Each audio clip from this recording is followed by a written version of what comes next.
लो जयकारा बोल मेरे श्री गुरु महाराज की जय। सभी गुरुमुख प्रेमियों से सब प्रेम, जय सच्चिदानंद। गुरुमुख प्रेमियों, वक्त के भी अजीब किस्से हैं, अजीब दास्तान है वक्त की। ये वक्त किसी का कटता नहीं है और किसी के पास ये वक्त होता नहीं है। गुरुमुखों, वक्त दिखाई तो नहीं देता, वक्त को किसी ने नहीं देखा। जैसे आत्मा को आसानी से नहीं देखा जा सकता, आत्मा निकलती है, प्रवेश करती है, आत्मा दुखी है, ये सब हम सुनते हैं। लेकिन आत्मा को देखना आसान नहीं है। बेशक आत्मा को देखने का प्रयास हर इंसान कर रहा हो, ऐसे ही वक्त खराब आ गया, वक्त अच्छा हो गया, ये वक्त की बात है। वक्त से पहले कर लो, कहीं वक्त निकल ना जाए। इस प्रकार वक्त के अनेकों किस्से सुनते रहते हैं। एक वक्त की बात है, पुराने वक्त की बात है, लेकिन वक्त दिखाई नहीं देता, पर वक्त दिखाता बहुत कुछ है हमें। हम जो देखते हैं वो वक्त ही दिखाता है। कहते हैं ना, वक्त वक्त की बात है। तो आज जो वक्त हमारे हाथ में है, जो वक्त हम इस वक्त इस श्वास के साथ व्यतीत हो रहे कर रहे हैं, जैसे ये श्वास पूरा हो रहा है, श्वास के साथ वक्त भी जा रहा है। बेशक ना दिखता हो, लेकिन बहुत कुछ दिखाता है वक्त। हवा भी तो दिखाई नहीं देती, हवा है लेकिन हवा दिखाई नहीं देती, वक्त है लेकिन दिखाई नहीं देता। ये महसूस करने के अपने विचार होते हैं कि कैसे महसूस किया जाए, कैसे समझा जाए।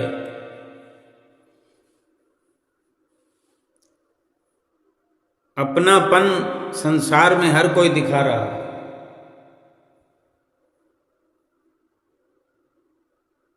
और हम संसार के भीतर रह रहे हैं, जाने किस किस को अपना बनाए बैठे हैं। जरा फिर से विचार करने की ज़रूरत है कि हम जिसे अपना बनाए बैठे हैं, जिसे अपना समझे बैठे हैं, अपना मान लिया है, अपना सब कुछ जिनको सौंप दिया है, क्या वो अपने हैं भी? अपनापन हर कोई दिखाता होगा, लेकिन अपना कौन है ये भी वक्त दिखाता है। वक्त आने पर ये हम जान पाते हैं, जान ही जाते हैं कि जिसको हमने अपना माना, अपना समझा, वो अपना हुआ कि नहीं।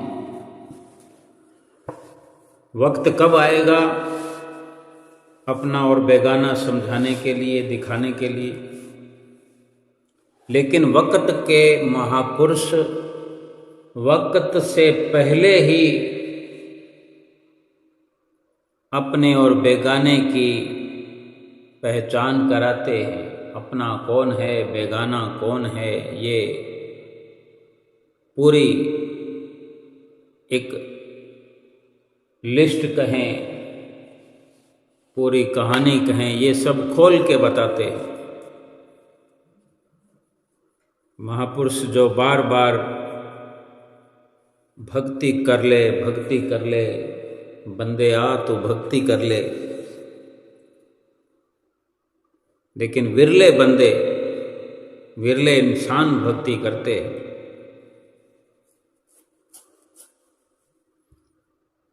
बंदगी किसे कहते हैं? भक्ति का नाम जपने का, सेवा करने का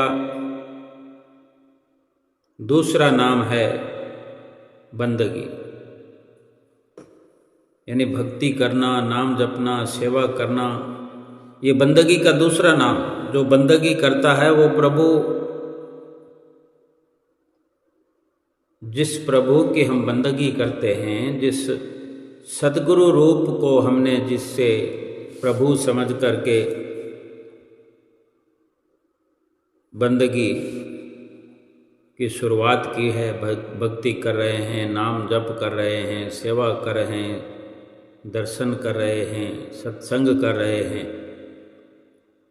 इस प्रकार बंदगी करने वाले के प्रभु अंग संग रहता है। बंदगी एक फसल है। जैसे खेत में, जमीन में पहले बीज बोया जाता है और फिर फसल काटी जाती है। भजन बंदगी भी इसी प्रकार से फसल के रूप में जब लहलहाने लगती है तो भजन बंदगी का लाभ हमें वक्त दिखाता है। लेकिन ये सद्गुरु हैं जो वक्त पर बंदगी का बीज बोने का मार्गदर्शन करते हैं। नाम का बीज बोना पड़ता है। भजन सुमरन जो नाम का हम करते हैं, जो नाम जपते हैं, सुमरते हैं, भजन अभ्यास करते हैं, ये बीज की तरह हमारे जीवन रूपी खेत में पड़ जाता है, बोया जाता है और फिर फसल उगना शुरू हो जाती है। अनेक इंसान, बल्कि यूँ कहें कि पूरा विश्व, हर कोई भजन बंदगी में लगा हुआ है। भजन बंदगी की फसल जहाँ उगाई जा रही है, वहाँ इसको भी तो संभालने की ज़रूरत होती है कि कोई किसी प्रकार का इस फसल को नुकसान ना हो। भजन सुमरन की खेती में कौन नुकसान कर सकता है? वो हमारे विचार हैं। साथ के साथ भजन बंदगी की कमाई के साथ ही भजन बंदगी की जो फसल हम उगाते हैं, बीज बोते हैं, और जब फसल उगती रहती है, तैयार होती रहती है, तो साथ के साथ ही कुछ ऐसी विचारधारा, ऐसा स्वभाव, ऐसी सोच के कारण ये भजन बंदगी के अंदर कुछ बुरे कर्मों के, निंदा चुगली के कीड़े, दीमक लग जाने से बंदगी की फसल जो है प्रभावित होती है, क्योंकि हमारा ये स्वभाव आज का नहीं, पिछले अरसों से, बरसों से और पिछले जन्मों से चला आ रहा है। निंदा करना, चुगलियां करना, किसी की बुराई करना। गनीमत ये अवसर हमें मिला है भजन बंदगी करने के लिए, सतगुरु की शरण मिली है, सतगुरु से नाम मिला है। इन निंदा, चुगली और बुरे कर्मों के कीड़ों से अपने नाम रूपी बीज बो करके जो फसल तैयार हमने करनी है, उस फसल को बचाना है। तो कैसे बचाएं? सरल तरीका क्या है? अमृत वेले उठो, नाम जपो, सेवा करो, बंदगी करो, लेकिन निंदा, चुगली और बुरे कर्मों से बच करके रहो, वरना ये फसल कोई लाभ नहीं होने देगी। सतगुरु से जब भी पुकार करो, सतगुरु के आगे जब भी खड़े हो जाओ और जब भी कुछ मांगो तो बंदगी की दात मांगो। ये मेरे सतगुरु, बंदगी तो करूं, भजन सुमरन तो करूं, सेवा करूं, लेकिन किसी की निंदा न करूं, चुगली न करूं, कोई किसी की बुराई न करूं, झूठ ना बोलूं। केवल और केवल भजन सुमरन करके, बंदगी करके अपना जीवन सफल करूं, अपना लोक परलोक सुहेला करूं, ऐसी दात बख्श दीजिए सतगुरु महाराज। क्योंकि अपने जीवन में हम देख रहे हैं कि वक्त हमें क्या दिखा रहा है। जो भजन बंदगी हम करते रहे पिछले जन्मों, उसके कारण से हमें भजन बंदगी करने के लिए फिर से ये अवसर मिला है। जो कमी पैसी है हम वो पूर्ण कर रहे हैं, लेकिन साथ में जो भजन बंदगी के अवसर प्राप्त होने के बहुत सारी दुख की अवस्था भी हमें प्राप्त हुई है। क्योंकि बुरे कर्म जो हम करते रहे हैं, निंदा चुगली करते रहे हैं, छल कपट करते रहे हैं, वो अपना प्रभाव दिखाए बिना नहीं रहते।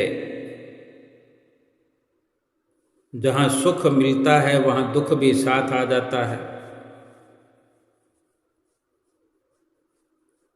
आज जो वक्त हमारे पास है, इस वक्त में अपने होश को संभालते हुए हर पल ये प्रयास करें कि भजन बंदगी के साथ ये निंदा चुगली बुरे कर्म हमसे ना हो। हम कोई वक्त ऐसा रखे ही नहीं, यानी किसी प्रकार से किसी वक्त में भी हमसे ऐसा बुरा कर्म होवे ही नहीं। उसका भी यह सरल रास्ता है कि हम भजन सुमरन से, आरती पूजा से, सत्संग से, सेवा से खाली ही न रहे। क्योंकि हम चाहे भजन सुमरन करते हैं तो भी बुरे विचार आते हैं, किसी के प्रति द्वेष भावनाएं जागृत होती रहती है, विचार उठते रहते हैं। जो विचार उठते हैं वही संस्कार बनते हैं। भजन सुमरन को खंडित करते हैं। जहाँ भजन सुमरन का हम बीज बो रहे हैं वहाँ पर बुरे विचारों का बीज भी साथ में पड़ जाता है, वो भी फसल साथ उगती है। हर वक्त सजग रहें, होशियार रहें कि जब सेवा करते हैं तो भी ये अवसर हमें प्राप्त हो सकता है निंदा चुगली का। अक्सर हम सेवा करते हैं तो हम विचार करें कि कोई ना कोई हमारे साथ होता है, किसी न किसी के साथ हमारी वार्ता होती है, चर्चा होती है। सेवा करते हुए कोई फोन आ जाता है कहीं से, हम दरबार में सेवा कर रहे हैं, कुटिया पर सेवा कर रहे हैं, किसी की भी निंदा की चर्चा शुरू हो जाती है। इस प्रकार संसार के कार्य व्यवहार करते हुए, घर गृहस्थी में प्रेम प्यार करते हुए, रुपया पैसा कमाते हुए भजन सुमरन के विचार क्यों नहीं आते? भजन सुमरन करते हुए ही ये बुरे विचार, निंदा चुगली के ख्याल क्यों आते हैं? क्योंकि अधिकतर हम उन्हीं कामों में वक्त लगाते हैं। हमारा वक्त अधिकतर निंदा चुगली में व्यतीत होता है। भजन बंदगी तो नाम मात्र की होती है, लेकिन इसी प्रकार हम बिल्कुल उलट हो जाएं, अपनी कार्यवाही को उलट कर दें कि निंदा चुगली तो नाम मात्र की रह जाए। भजन सुमरन में, सेवा में, सत्संग में अधिक से अधिक समय लगाने की कोशिश करें तो मात्र थोड़ा समय ही बुरे कामों के लिए बचेगा, लेकिन उसमें भी फिर भजन बंदगी वाला असर ऐसा गहरा जाएगा, ऐसा गहरा असर रहेगा कि वो निंदा चुगली हमें अच्छी नहीं लगेगी, उसका बिल्कुल त्याग हम कर देंगे। अमृत वेले उठकर सुमरन करें। जब सारी दुनिया में सन्नाटा होता है, सारी दुनिया नींद में सोई हुई, सभी प्रकार से शांत वातावरण जिसमें सुमरन करने का अलभ्य लाभ प्राप्त होता है, नहीं कोई उठ सकता है अमृत वेले में तो कोई बात नहीं, जिस भी वक्त करें वही वक्त सोना हो जाता है।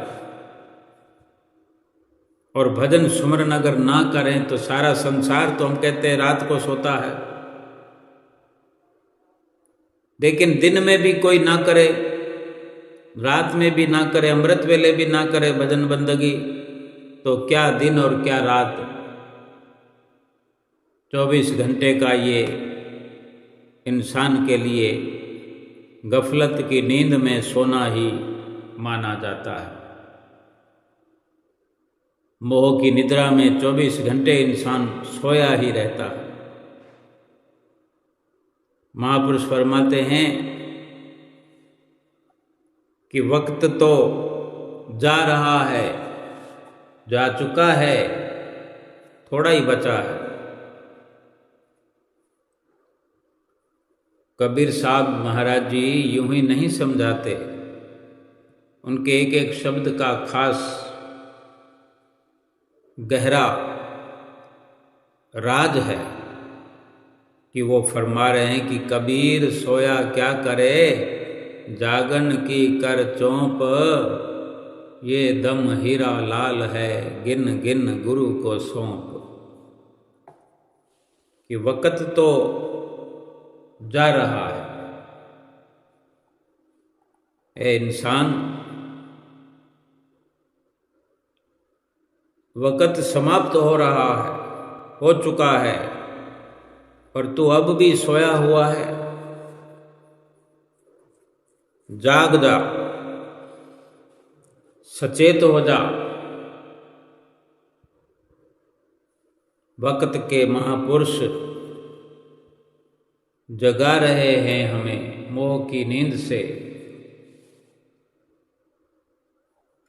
और इशारा कर रहे हैं कि जाग करके नाम भजन में लग। जब भी तेरा जी करे भजन सुमरन कर, सेवा कर, सत्संग कर। यानी भजन सुमरन जिस वक़्त करने की इच्छा हो भजन सुमरन कर। एक एक श्वास लेखे में लगा, एक एक श्वास गिन गिन करके सतगुरु के हवाले कर दे, तेरा हर श्वास सुरक्षित हो जाए। भजन सुमरन करके फिर विचार करके अब क्या करने का मन बनाया जा सकता है। सेवा करने का मन बनाओ, सत्संग सुनने का मन बनाओ, आरती पूजा का मन बने, सतगुरु की सुंदर सुंदर लीलाओं को मन में बसाओ। मन से और जुबान से याद करते हुए गुणानुवाद गाओ, सतगुरु की महिमा गाओ, ताकि वक्त बुरे कर्मों से हमारा टल जाए और वक्त भजन बंदगी में लग जाए। भजन बंदगी में वक्त लगा करके अपना पूरा जो ये जीवन मिला है सफल हो जाए। भजन बंदगी में ये जो बुराइयां हमारे साथ के साथ अंदर भरती रहती हैं, इनको सुधारने और समझने की ज़रूरत है कि पहले समझें कि कहीं कोई भजन बंदगी के साथ बुराई तो हमारे अंदर प्रवेश नहीं कर रही।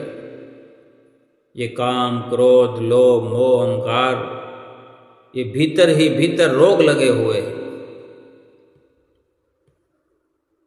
क्रोध, अहंकार, ये तो बहुत बड़ी बीमारियां हैं।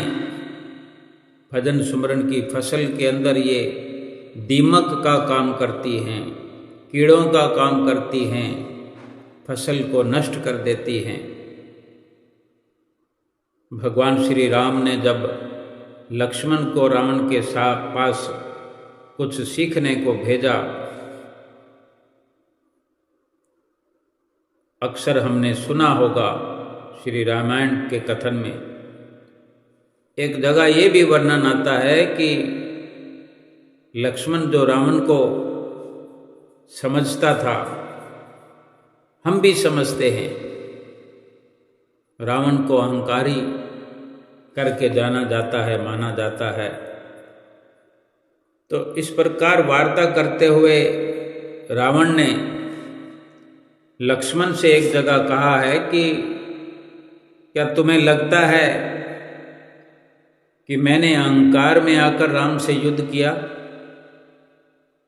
नाभि में राम बाण लिए मृत्यु शैया पर पड़े पड़े रावण बोल रहा है ये, क्योंकि अंतिम क्षणों में ही भगवान श्री राम ने लक्ष्मण से कहा कि रावण का अंतिम वक्त है, वो विद्वान है, उससे कुछ शिक्षा लेकर के आओ। तो रावण के ऐसा कहने पर लक्ष्मण कहते हैं, हाँ रावण, तेरे अहंकार ने ही तुझे ये गति दी है कि तुम मृत्युशैया में पड़े हुए हो, मौत का इंतजार कर रहे हो। लक्ष्मण आगे कहते हैं कि वो तो भैया ने मुझे आदेश दिया कि तुझसे ज्ञान प्राप्त करूं मैं आके, जो मैं आया हूं तुम्हारे पास, वरना मैं तुम्हारे अंतिम समय भी, इस वक्त भी मैं तुम्हारे पास नहीं आता। लक्ष्मण ने अपने जगत प्रसिद्ध क्रोध के साथ ये जवाब दिया, क्योंकि लक्ष्मण का क्रोध मशहूर है। तब लक्ष्मण का ये विचार सुनकर, जवाब सुनकर रावण ने हंसते हुए कहा कि जिसने 9 ग्रहों को अपने वश में कर रखा था, जिसने 1000 वर्ष तक इस धरती पर आकाश और पाताल पर राज किया, और जिसने श्री हरि विष्णु को अवतार लेने पर मजबूर कर दिया, वो रावण अहंकारी है, तो क्या मेरे पुत्र इंद्रजीत के नागपाश से हारा हुआ व्यक्ति अगर अहंकार करे तो क्या शोभा देता है?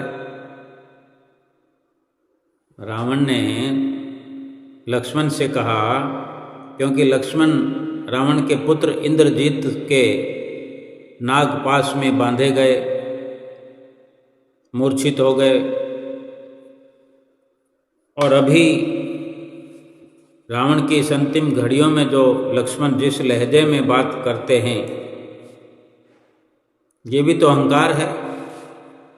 राम ने कितनी विनम्रता से भेजा लक्ष्मण को, और लक्ष्मण कितनी अकड़ में बात कर रहा है, अहंकार में बात कर रहा है। तो ये रावण लक्ष्मण का अहंकार गिना रहे हैं कि मुझे तो तुम अहंकारी कह रहे हो, तो क्या तुम्हें अहंकार शोभा देते हो? तुम्हें तो मेरे पुत्र ने पराजित कर दिया था। सब जानते हैं कि रावण के पुत्र से जब लक्ष्मण मूर्छित हुए लड़ाई में, तो संजीवनी बूटी को लेने जाना पड़ा, तब जाकर लक्ष्मण को होश आया।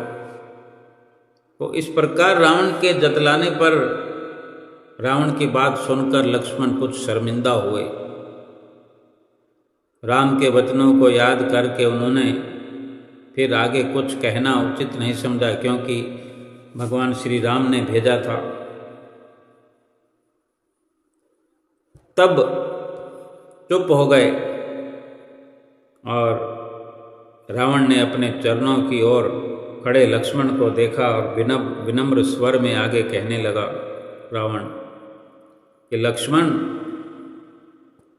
इस संसार में सदैव याद रखने योग्य तथ्य ये हैं, जिनको हर वक्त, ये विचार हर वक्त हमारे अंदर एक याद की तरह बने रहें कि अपने भेद जो हैं, यदि किसी को दिए हैं तो उसे कभी अपने से दूर मत रखो,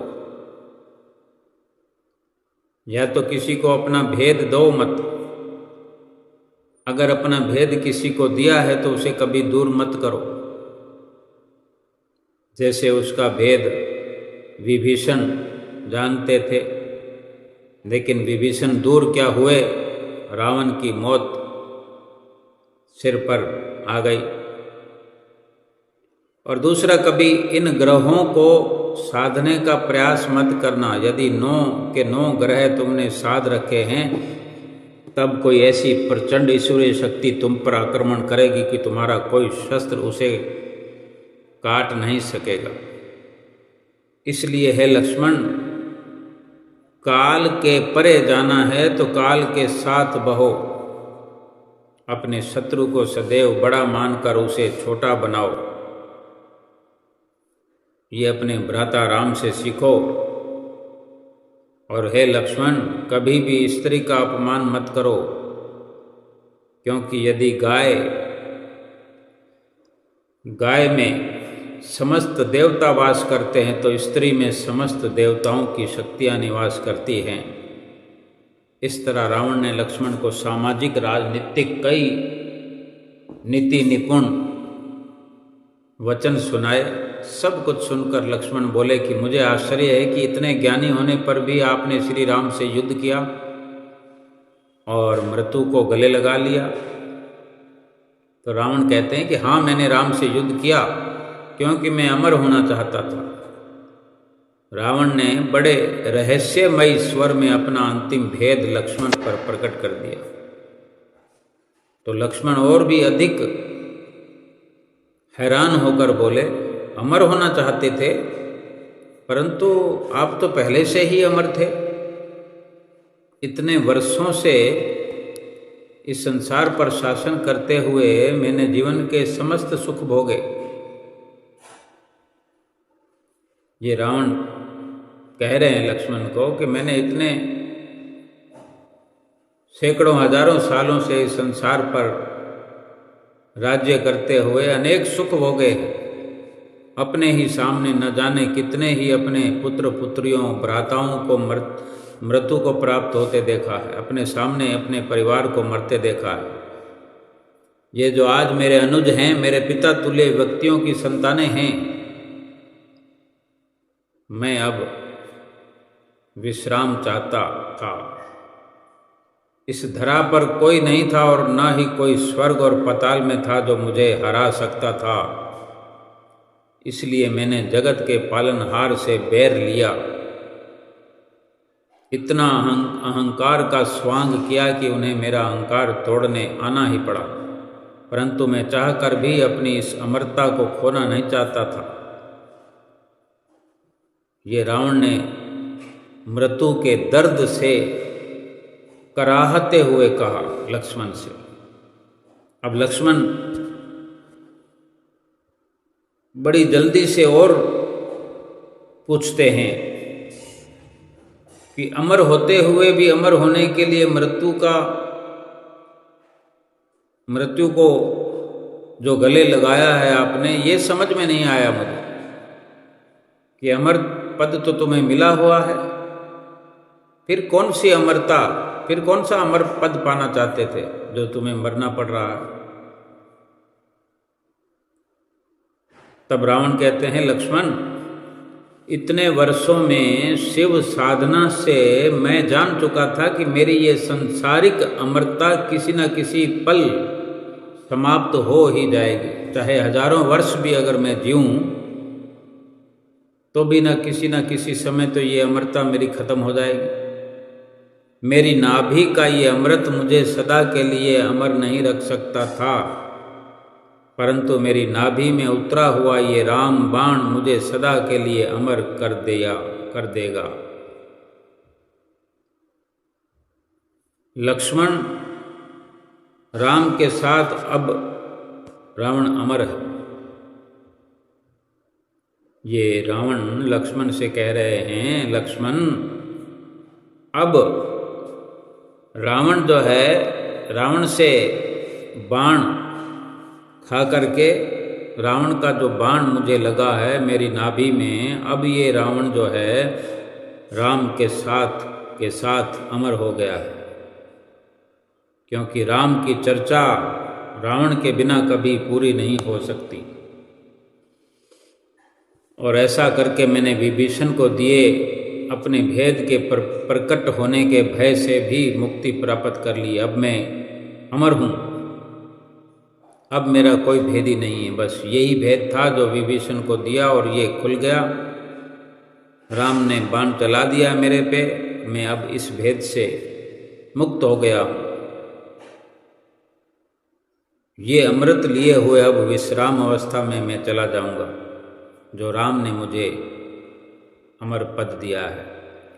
रावण ने बड़े ही अत्यंत सुखपूर्वक ये वचन कहे।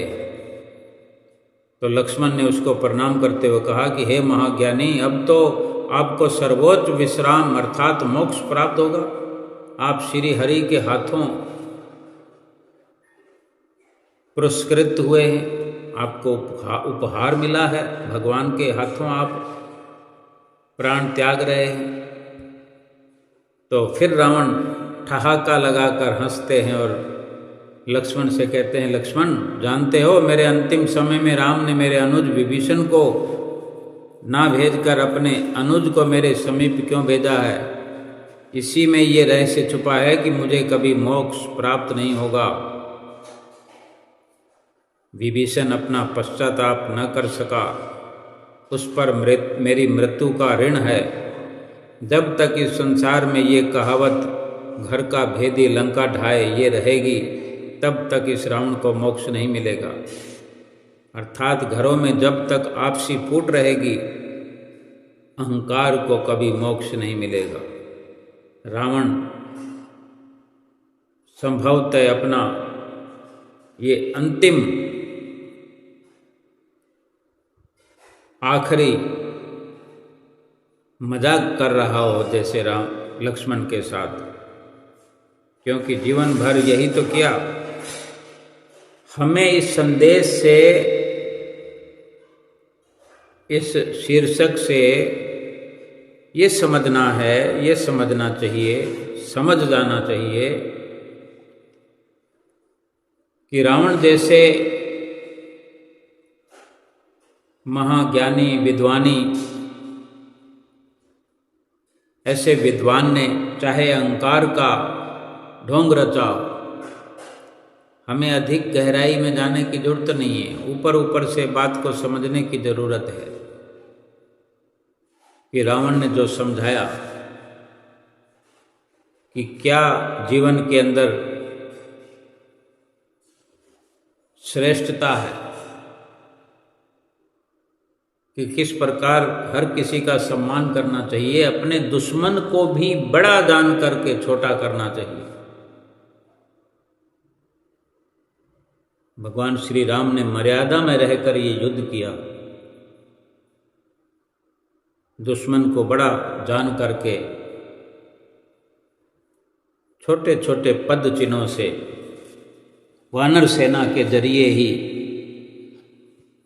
रावण की इतनी भयंकर बलशाली सेना को हरा दिया।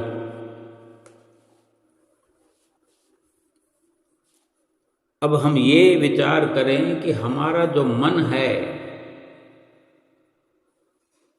अहंकार से भरा हुआ, अगर हम भजन सुमरन करते हैं, बंदगी करते हैं, मन में किसी भी प्रकार का अगर अहंकार पड़ा हुआ है, रावण ने तो खुद स्वीकार किया कि मैंने अहंकार का ढोंग किया, कि मुझे राम के हाथों मरना था,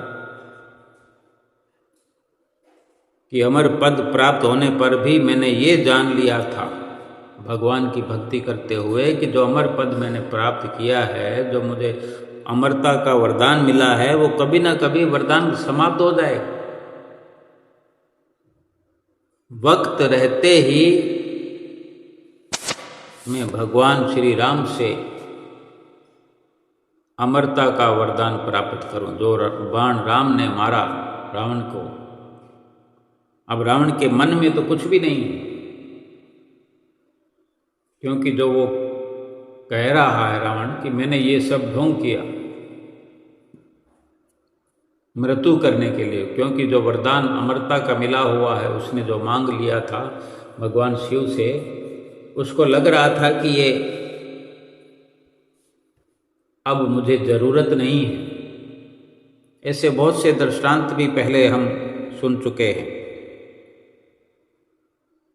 कि कभी मृत्यु ना हो ऐसा वरदान अगर मिल जाए तो इस शरीर का क्या करेंगे?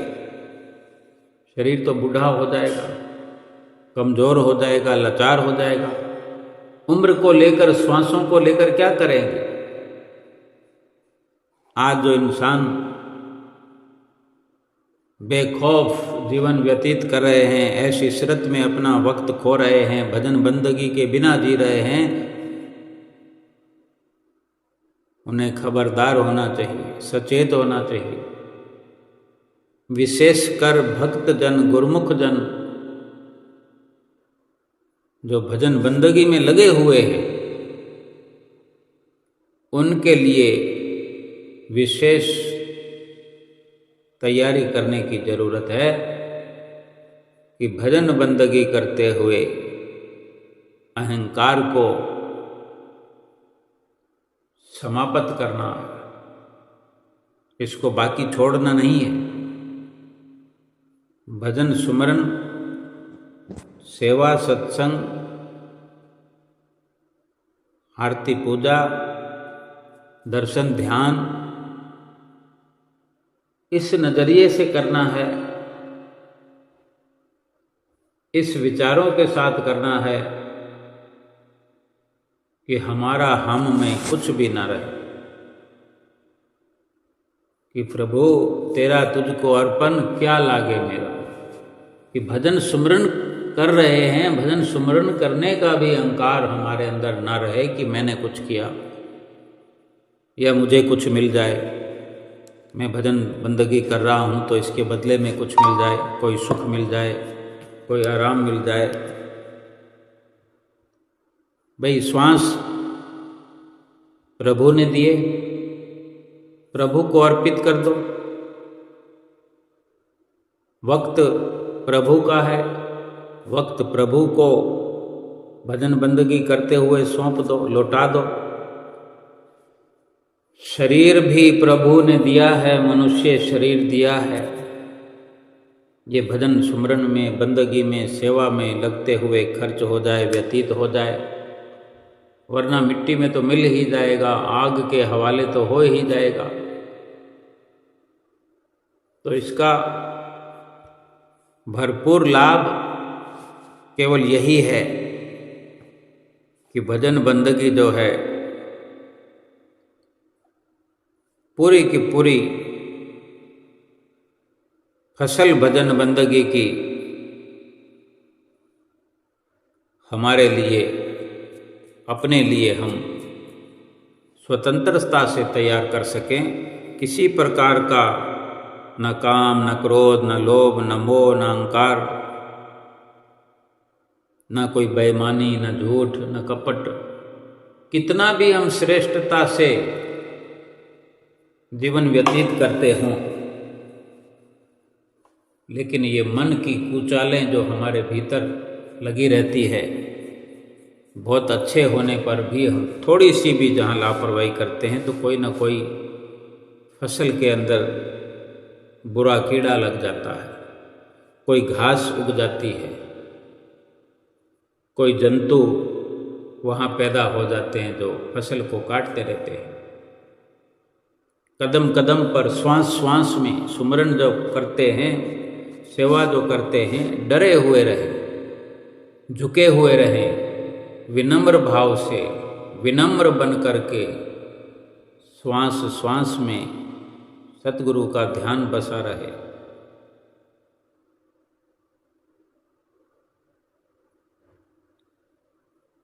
ये जीवन का चक्र जो है कमाल का है। जब नादान थे तो जिंदगी के मजे लेते थे, समझदार हुए तो जिंदगी मजे ले रही है। निंदा करने वाला व्यक्ति सज्जन नहीं बन सकता, चुगली करने वाला, बुराई करने वाला कोई भी सज्जन नहीं कहला सकता। देखा जाए तो बुद्धि सबके पास है। कुटिलता करना या ईमानदारी ये अपने संस्कारों पर निर्भर करता है। भाई कपट करना है या बेईमानी या ईमानदारी और वफा, ये हमारे संस्कारों पर निर्भर है। लेकिन ये हर वक्त अपने अंदर विचार चलता रहे कि कपट, छल, निंदा, चुगली ये 4 दिनों की चमक हो सकती है। बेईमानी ये 4 दिनों के लिए चांदनी बनकर हमारे जीवन में चमक दमक फैला सकती है, लेकिन आखिरकार तो ये अंधेरे की गर्त में ले जाने वाले हैं, 84 लाख योनियों में पहुंचाने वाले हैं। छल, कपट, झूठ, निंदा, चुगली, बुराई ये जीवात्मा का भला नहीं कर सकते। ईमानदारी, विनम्रता, खाकसारी, सतगुरु के प्रति अटल विश्वास, संसार से कभी आशा न रखना, संसार पर कभी विश्वास न रखना, संसार से कभी उम्मीद न रखना और सतगुरु से कभी निराश ना होना, यही हमारा एक अटल फैसला होना चाहिए।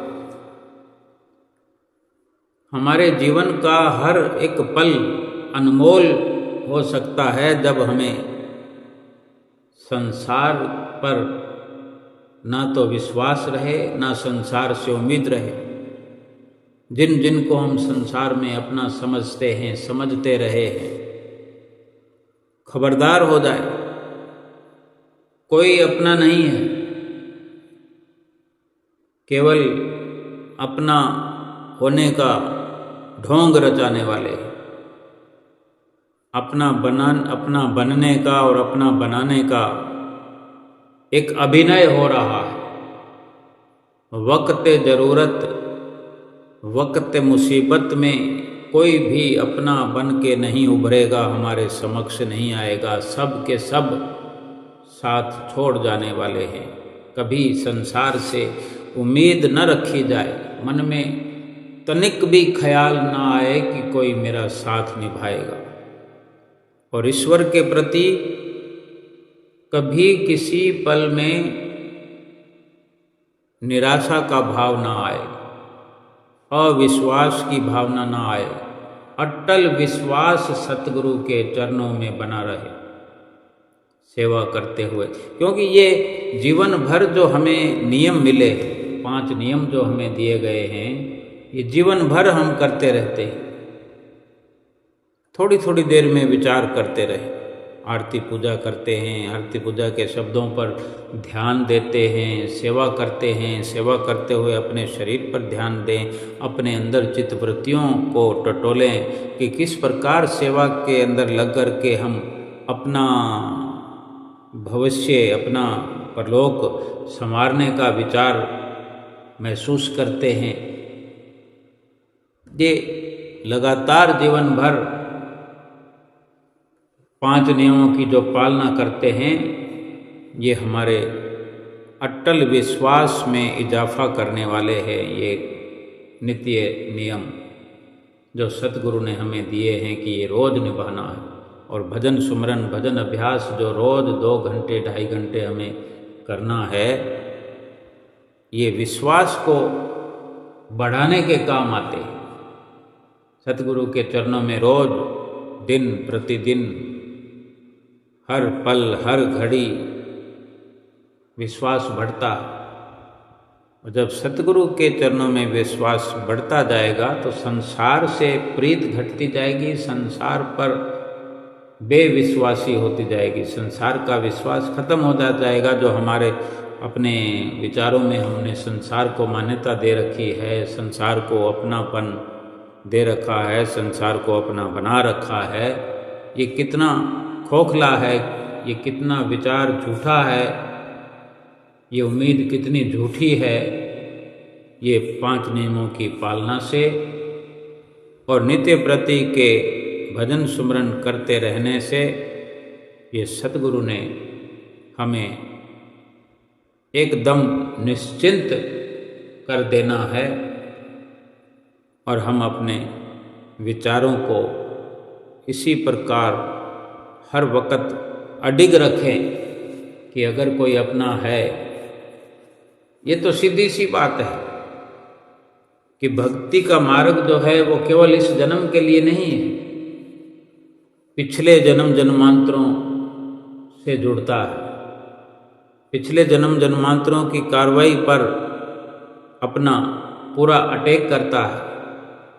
जन्म जन्मांतरों से जो बुरे कर्म, पाप कर्म हमसे हुए, जिनके बदले में आज हम अनुभव कर रहे हैं कि हमारे जीवन में कितने दुख आए, कितने आएंगे। रिश्तों के दुख हैं, धन पदार्थों के दुख हैं, खान पान के दुख हैं, शरीर के दुख हैं, मानसिक दुख हैं, दुख ही दुख हैं, संताप ही संताप हैं। थोड़ी देर के लिए मन खुश कर लो, अगले ही पल फिर ये मन दुखी। थोड़ी थोड़ी देर का सुख प्राप्त करते रहो, फिर दुखी होते रहो। ये सतगुरु ने जो हमें अपनाया है, वास्तव में सतगुरु ही अपने हैं इस संसार में, जो अपना अपनत्व जनाते हैं और हर पल हर घड़ी हमें हर दुख की अवस्था में, हर मुश्किल के दौर में हमारे सामने खड़े नजर आते हैं। सतगुरु को अपना बनाना है और अपना लोक परलोक सुहेला करना है। बोलो जयकारा बोल मेरे श्री गुरु महाराज की जय।